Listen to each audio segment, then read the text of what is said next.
Yes, it's Saturday and I'm doing a video. Oh, and I left my porch lights on. I'll have to text my husband and let him know to shut those off. I have a meeting in town this morning, so since I'm going down the ridge, I thought I would just do a video. So welcome to Down the Ridge with Dr. Patty. I'm Dr. Patty Barch, a traditional naturopath, founder and owner of Naturally Unbridled Wellness and naturallyunbridled.com, where we focus on wellness solutions, not disease management. This is Down the Ridge with Dr. Patty. This is not medical advice. It's for entertainment purposes only. Nothing I say is true. Don't listen to me. Okay, I've been talking about some of the things that I've seen since people started receiving an experimental gene therapy back in 2021. And all the things that I've seen since and been paying attention to. And one thing I wanted to do first today is provide a resource. So there's a fantastic resource on YouTube. It's Dr. John Campbell, who's retired from the National Health Service in Britain. But he's written a couple of textbooks, medical textbooks, and taught medical students for decades. Phenomenal guy, phenomenal human being, succumbed to the pressure and the lies and received the experimental gene therapy treatment, and then developed hypertension, which he has to be in, I think, his late 60s, or maybe he's right around 70. But he never had hypertension until after he received the experimental gene therapy injections. So there's that. So anyway, he's on YouTube. He has millions of followers, Dr. John Campbell. I highly recommend subscribing to his channel. He still does regular updates. So a couple of things I wanted to just kind of circle back to yesterday's video. One was talking about the changes in the heart rhythm. And so I talked yesterday about how there can be micro scarring on the heart from the inflammation caused by, basically it's called transfection, where the foreign genes get into the native genes and create inflammation, and the inflammation leads to scarring, and the scarring leads to an arrhythmia, meaning the electrical conductivity of the heart is impacted in such a way that it's not beating in the rhythm that it's supposed to. And one piece of evidence related to that, I'm slowing down because there's a tiny coating of snow on the road here. One piece of evidence related to that is in the airline pilot situation union. I don't know what it is. Anyway, airline pilots have to have a physical exam every year to make sure that they are fit to fly. There's mental health, physical health. There are limited numbers of, my understanding is there are limited numbers of prescriptions that they can be on and still be considered safe to fly. But what happened was, after the experimental gene therapy injections, the airline pilots started failing their cardiac assessments to the degree, you can look this stuff up. So many pilots were now falling outside of the parameters of their EKG that measures their heart rhythm, that they literally, I want to say lowered the bar, but they actually raised the bar so that those arrhythmatic, that sounds better, changes would still fall within the scope to allow them to fly. Yeah, so I haven't flown in 3 years since all this started happening. I would love to go some places, but I don't know. If I have some clients that are pilots, or at least one client that's a pilot that did not receive the gene therapy injection, and I suppose if I could make sure I could get on his flight, I might. But yeah.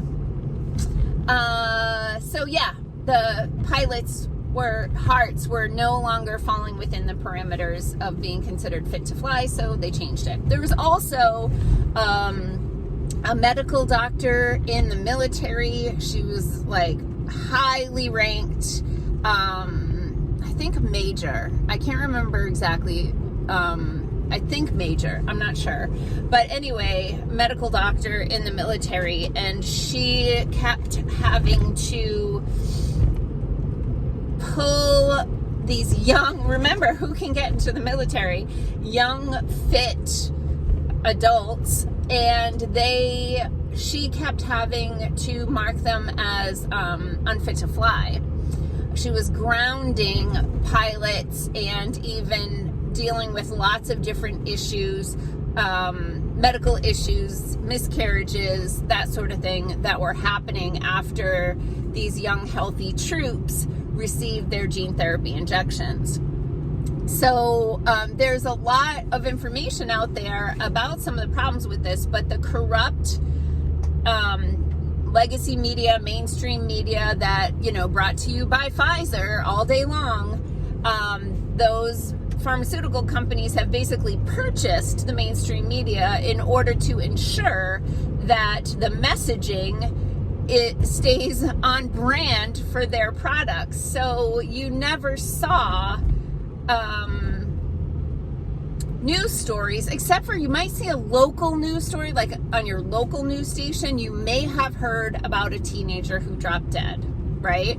Or a pillar of the community who dropped dead, right? You may have heard those stories, but in general, anyone who works in the media can tell you that if they went to their supervisor, their editor, whatever, and said, hey, I've been hearing about these adverse events, and I'd like to do a story on that, the story would be that they weren't happening. And go roll up your sleeve again and again and again and again and again. So I'll just drip this one in, and then I'm going to head off to town and leave you to chew on that all weekend. But anyway, a lot of people have seen some reports about clogged blood vessels since people received the experimental gene therapy injections. So these clogged blood vessels, people are calling them clots, but they're technically not clots, but they can cause clots. Blood clots are made from specific magic that happens in the body with platelets and fibrin, and they have a very specific structure and ingredients. These new things that are showing up in blood vessels are protein based. They don't even look like a regular blood clot. They look like stretched out calamari, like a cast of the inside of the blood vessel. And I started seeing things about this years ago. The people who were reporting them were mostly embalmers, because the embalmers would be trying to flood the circulatory system with embalming fluid, and they kept hitting clogs that they had never seen before.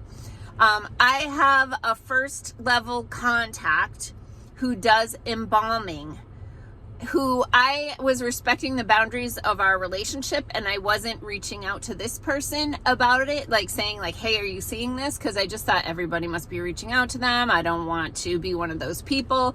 But I actually got a message from this person, I don't know, a couple years ago now, and they were like, hey, are you hearing anything about these weird clots or clogs in the blood vessels? Because I'm seeing things I've never seen in 30 years of doing this. And I'm like, oh, but why? Funny you should ask. Yes, I have. And I was like, allow me to send you some resources. And I sent him some videos, and he was able to watch this, and he said, yes, this is exactly what I'm seeing. And every once in a while I see him and I check in and I say like, hey, are you still seeing this? And he says, yes, every day or all the time. And remember, never seen it within 30 years. So how does this happen?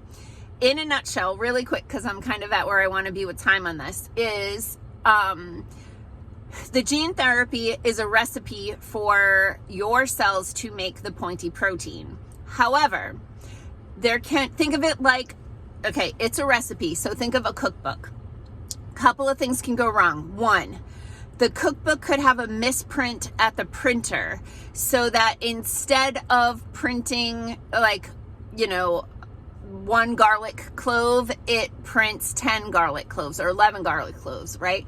Or instead of printing 1 teaspoon of something, it says 1 tablespoon of something. So that can happen at the printer. So in the manufacture of the vials, they could have a little mistake in the recipe, and then you end up with an entirely different product because the recipe isn't right. The other thing that can happen is the recipe comes through right, but when you get to the chef reads it wrong, which it can be a mutation, right? So it can be things shift back and forth in the recipe, or flip-flop, or can be an insertion where something extra gets put in that doesn't belong there. There are many different ways to disrupt a genetic recipe, and it could happen in the laboratory, in the factory, or it can happen in the vessel, in the kitchen, in the body. And so it is hypothesized that these people with these congested blood vessels are making the wrong protein, and that protein is aggregating inside the blood vessels and putting extra pressure on the blood vessels. So we could see changes in blood pressure, we could see increases in aneurysms, we can see blood clots that form because they get stuck in this protein matrix. And then also we can see people who have chronic fatigue, chronic muscle pain, shortness of breath. And sometimes the medical people are referring to this as long COVID. But nothing I say is true. Nothing. Go find Dr. John Campbell on YouTube and subscribe to his channel. Peace out, peeps. More on Monday.